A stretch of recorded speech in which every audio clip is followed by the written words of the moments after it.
Baik, kita lanjutkan kembali. Ini di sini saya akan menjelaskan tentang program rujuk balik karena ternyata di slide yang JKN tadi tidak dijelaskan terlalu banyak ya tentang program rujuk balik.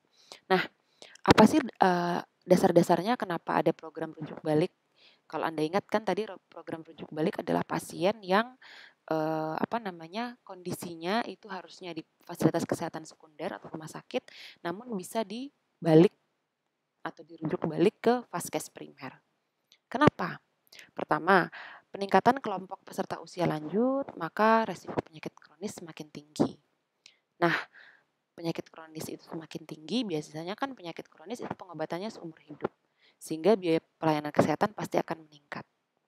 Nah, jika coverage dari pasien tersebut di rumah sakit ya banyak, maka waktu tunggu di rumah sakit kan menjadi lebih panjang. Padahal pasiennya pasien misalnya usia lanjut yang kurang kondusif ya jika diajak untuk berlama-lama di fasilitas kesehatan. Nah, maka dibutuhkan sebuah program untuk meningkatkan aksesibilitas, kualitas pelayanan kesehatan, dan efisiensi biaya. Jadi bisa diakses di mana saja, karena kalau kita tahu puskesmas itu jangkauannya lebih luas daripada rumah sakit, kemudian berkualitas, dan juga biayanya juga lebih efisien daripada biaya pengobatan di rumah sakit. Maka diciptakanlah suatu program yang dinamakan program rujuk balik.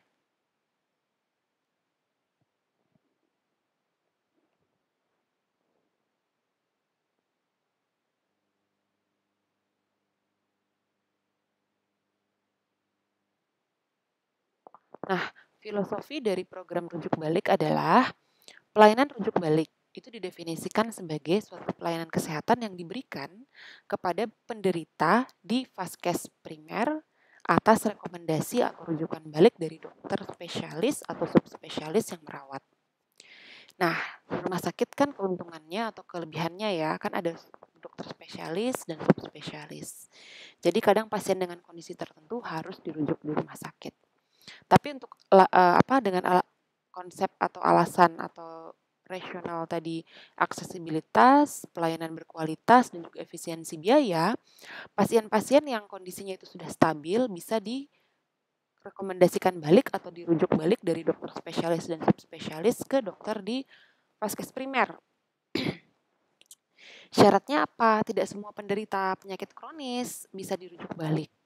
Nah, pasien yang bisa dirujuk balik itu adalah pasien penyakit kronis dengan kondisi yang stabil namun masih memerlukan pengobatan atau asuhan keperawatan jangka panjang. Nah, pengobatan dan juga asuhan keperawatan jangka panjang itu bisa dilaksanakan di vaskes primer atau puskesmas, klinik, dokter keluarga, tapi harus berdasarkan rekomendasi atau rujukan balik dari dokter di rumah sakit tadi. Nah, ini jenis penyakit yang termasuk dalam program rujuk balik.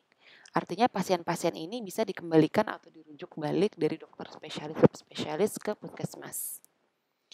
Nah, obat dari program rujuk balik itu ada obat utama, yaitu obat untuk kondisi kronis yang diresepkan oleh dokter spesialis atau subspesialis di vaskes lanjutan tadi, dan juga ada obat tambahan.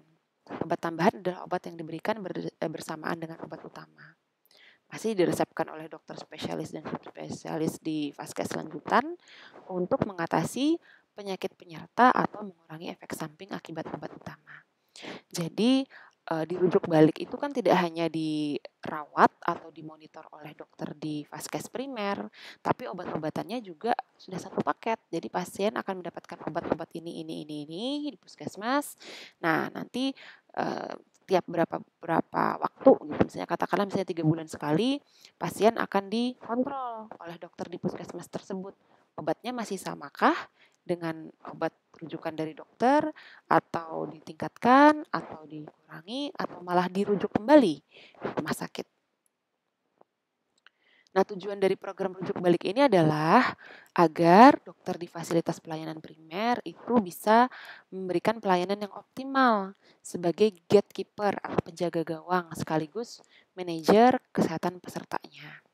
Dia memonitor kesehatan peserta dalam cakupan puskesmasnya. dan juga supaya lebih optimal lagi dokter-dokter di layanan primer.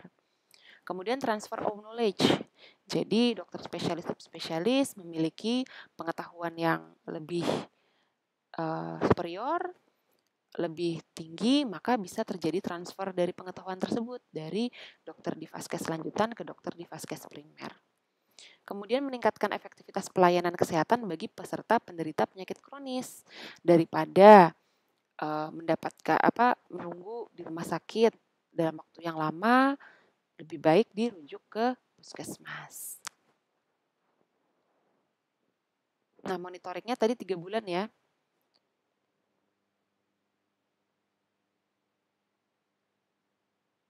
Oke. Anda bisa pelajarin alurnya di sini. FKTP fasilitas kesehatan tingkat pertama, fasilitas kesehatan tingkat lanjut.